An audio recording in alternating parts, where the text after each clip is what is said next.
ये भगवान की गांगमयी मूर्ति है। इसके सेवन करने से, श्रवण करने से, दर्शन करने से, पाठ करने से ये तत्काल जन्म जन्मांतर के पापों को जलाकर भस्म कर देती है महाराज। और ये कब मिलती है? भाग्योदयेन बहुजन्म समर्जितेन सत्संगमं च लभते पुरुषो यदा वै अज्ञान हेतु कृत मोहमदान्धकार नाशं विदाय हि तदोदयते विवेकः। एक जन्म दो जन्म नहीं, जन्म जन्मांतरों के अनेकानेक जन्मों के जब पुण्य पुंज उदय होते हैं तब भागवत की कथा सुनने को मिलती है महाराज। क्यों? क्योंकि सबसे पहले तो मानव की देह दुर्लभ है। दुर्लभो मानुषो देहि दुर्लभो भागवती कथा। सबसे पहले तो मानव देह दुर्लभ है और मानव देह मिल जाए तो भागवत की कथा सुनने को मिल जाए, ये परम सौभाग्य है महाराज।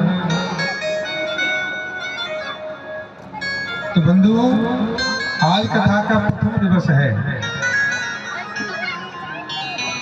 तो आज महात्मा की कथा श्रवण कराई जाएगी। महात्मा किसे कहते हैं? महात्मा यानी महिमा। भागवत जी की महिमा क्या है? क्या इसको पहले किसी ने श्रवण किया है? किया है तो इसके श्रवण करने से क्या होता है? इसकी विधि क्या है? कैसे श्रवण करना चाहिए? वक्ता के लक्षण क्या है? श्रोता के लक्षण क्या है? तो ये सारी बातें महात्मा में दी गई है। और हमारे आचार्यों ने जो पूर्व में विद्वान हुए हैं उन्होंने पद्म पुराणोक्त 6 अध्यायों में महात्मा को कहने की प्रथा दी है। तो आइए भागवत में प्रवेश करने से पूर्व हम भागवत के महात्मा की ली जाने, महिमा को जाने। तो सर्वप्रथम भगवान का ध्यान किया गया है, भगवान के स्वरूप को नमस्कार है। तो सच्चिदानंद रूपाय विश्वोत्पत्त्यादि हेतवे तापत्रय विनाशाय श्री कृष्णाय वयं नमः। श्री कृष्णाय वयं नमः। भगवान कृष्ण को हम नमस्कार करते हैं। अब भगवान कैसे हैं? क्योंकि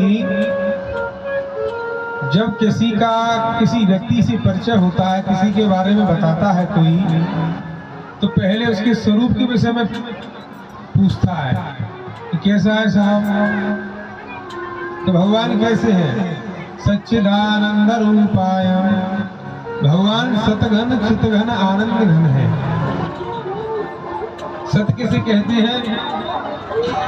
सत्य कहते हैं सत्य के लिए। सत्य कहते हैं सत्य को। भगवान कैसे है? सत्य स्वरूप है। जैसे हम और आप कैसे हैं? हम और आप असत हैं, बीच में ही पैदा हुए, बीच में ही नष्ट हो गए। कैसे? जैसे उदाहरण देंगे, मैया के पेट में आने से पहले हम नहीं थे और चिता में जाने के बाद नहीं रहेंगे। तो बीच में ही पैदा हुए और बीच में ही नष्ट हो गए। ये संसार कैसा है भैया? ये संसार है नाशवान, असत है। गीता में भगवान कहते हैं दुखालयम अशाश्वतम। अशाश्वत है, दुख का आलय है, घर है।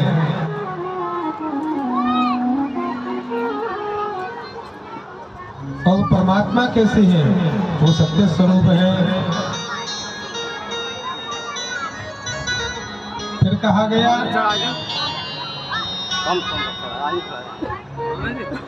सतचिद, चिद यानी चैतन्य। अब हम और आप लोग कैसे हैं? जड़ है तो जड़, लेकिन चेतनता का अनुभव कर रहे हैं। और भगवान चैतन्य है जो प्राणी मात्र में समाये हुए हैं, उनको हम जड़ समझते हैं महाराज। क्यों? क्योंकि भगवान कैसे हैं? सिया राम मैं सब जग जानी, सिया राम मैं सब जग जानी, सिया राम।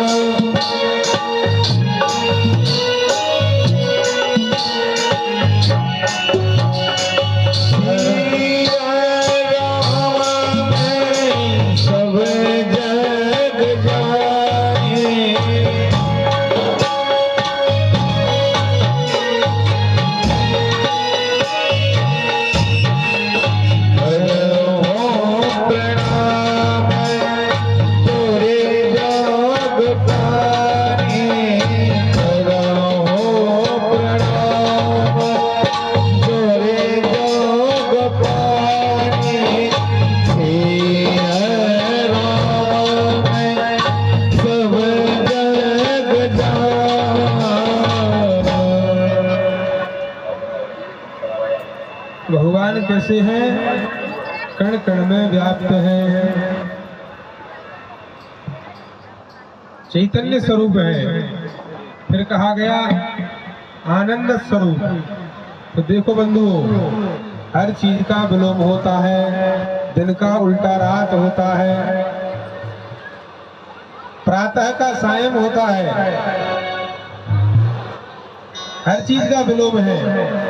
लेकिन आनंद का कभी कुछ उल्टा नहीं होता। सुख और आनंद दोनों अलग अलग हैं। बड़ी बड़ी गाड़ियों में घूमना, अच्छे महलों में सोना, अच्छे बिस्तर पर सोना, अच्छे पकवान खाने का नाम आनंद नहीं है। आनंद क्या है? वो केवल एक सुख है। जैसे भूख लगी साहब, तो बढ़िया भोजन परोस करके सामने आ गया, थाली आ गई, और भोजन कर लिया तो बोले आनंद आ गया। और शाम को फिर भूख लगी तो फिर चिल्ला रहे भूख लग रही साहब, पेट पकड़ करके फिर चिल्ला रहे। तो भाई वो आनंद जो आया था वो फिर कहाँ चला गया? आनंद यदि एक बार आता है बंधुओं तो जाता नहीं है। आनंद तो केवल परमात्मा के स्वरूप में ही है। नख से लेकर के शिखा पर्यंत भगवान का जो विग्रह है वो आनंद स्वरूप है। तो भगवान को क्या कहा गया? सच्चिदानंद रूपाय। जैसे एक और उदाहरण देवे, जैसे चीनी से बनी हुई मिठाइयां आती हैं, हाथी घोड़े इत्यादि, तो उनको आप चाहे ऊपर से खाओ, चाहे नीचे से खाओ, चाहे इधर से खाओ, चाहे उधर से खाओ, केवल मिठास ही मिठास आएगी, चीनी ही की मिठास आएगी उसमें। क्यों? क्योंकि उसमें मीठा ही है और कुछ है ही नहीं। इसी प्रकार परमात्मा में आनंद ही आनंद है। कैसे भी भजोगे भाव को भाव अलख आलसहु, नाम जपत मंगल दिस दसहु। भगवान को कैसे भी भजोगे आनंद ही मिलेगा महाराज। तो भगवान कैसे हैं? दसों दिशाओं में मंगल करने वाले हैं। तो भगवान को कहा गया सच्चिदानंद रूपाय विश्वोत्पत्त्यादि हेतवे। और वे भगवान कैसे हैं? विश्व उत्पत्ति आदि के जो हेतु है, अर्थात इस संसार को पहले बनाते हैं, फिर इसका पालन पोषण करते हैं, फिर इसका संहार करके लय कर देते हैं महाराज। ये भगवान का कार्य है। और जो जीव इनकी शरण ग्रहण कर लेता है